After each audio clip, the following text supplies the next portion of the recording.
Hola, en esta ocasión voy a utilizar una válvula antirretorno para cambiar el líquido de freno a la pinza del eje trasero del Raptor 700. Aquí se ve el sangrador con la protección de goma. Ahí es donde se conecta la válvula unidireccional que facilita el trabajo. Este es el depósito que abastece la bomba de freno trasera. Hay que quitarle la tapa, para lo cual puede ser necesario quitar la tapa del filtro de aire. Se aprecia que el líquido de freno está un poco oscurecido. Además de la válvula antirretorno, uso esta pequeña botella que tiene un imán para mantenerla fija en un sitio próximo a la pinza de freno. Antes de conectar el tubo hay que aflojar el sangrador, también llamado purgador. Sin que apretemos el freno empieza a salir el líquido por el tubo. Dándole tiempo el líquido se descargaría solo. Lo normal es presionar repetidas veces el freno. Se aprecia que a pesar de estar la válvula, el líquido vuelve hacia la pinza al soltar el freno. Levanté el tubo para que no entre aire. Podría ser mejor atarlo a la valla posterior del cuadro.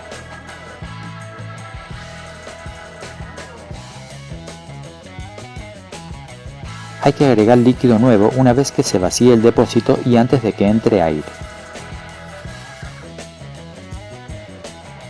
Es necesario usar un embudo para no derramar líquido, ya que es muy corrosivo y puede dañar la pintura. Continúo actuando sobre el freno, ya que la intención es sustituir todo el líquido. Vuelvo a comprobar el nivel, pero todavía tiene bastante líquido y continúo apretando y soltando el freno. Ajusto un poco el sangrador para evitar la entrada de aire, pero siempre dejando la posibilidad de que salga el líquido, que debe ser DOT 4, según recomienda el fabricante.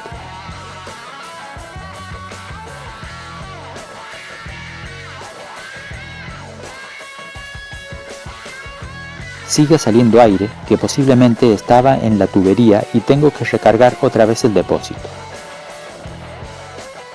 Durante el proceso de sangrado podemos agregar líquido superando el nivel marcado como máximo, siempre que no se derrame.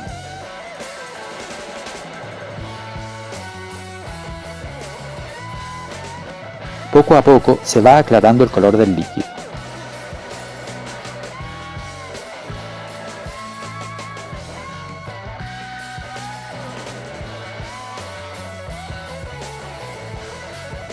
Como sigue saliendo algo de aire, recargo otra vez el depósito.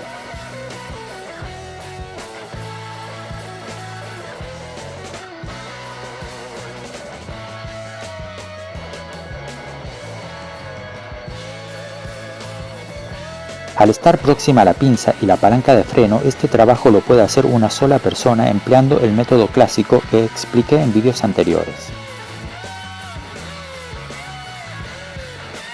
A mí no me ha sido de mucha ayuda la válvula antirretorno.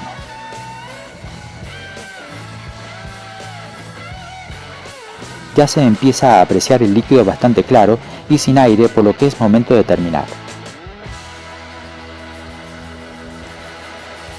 Aprieto el purgador con la mano lo máximo que puedo y desconecto el tubo.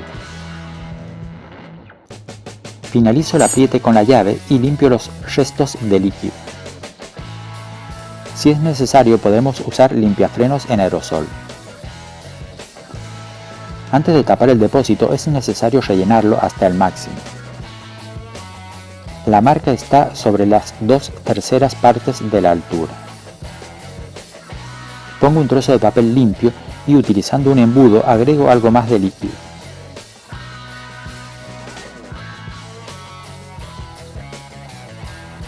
Hay que evitar el goteo del embudo con un poco de papel.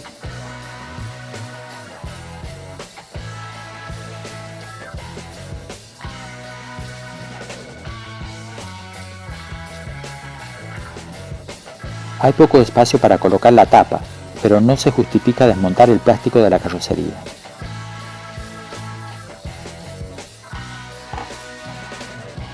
Como dije antes, se puede trabajar más cómodo quitando la tapa del filtro. Termino de limpiar y doy por finalizado el trabajo.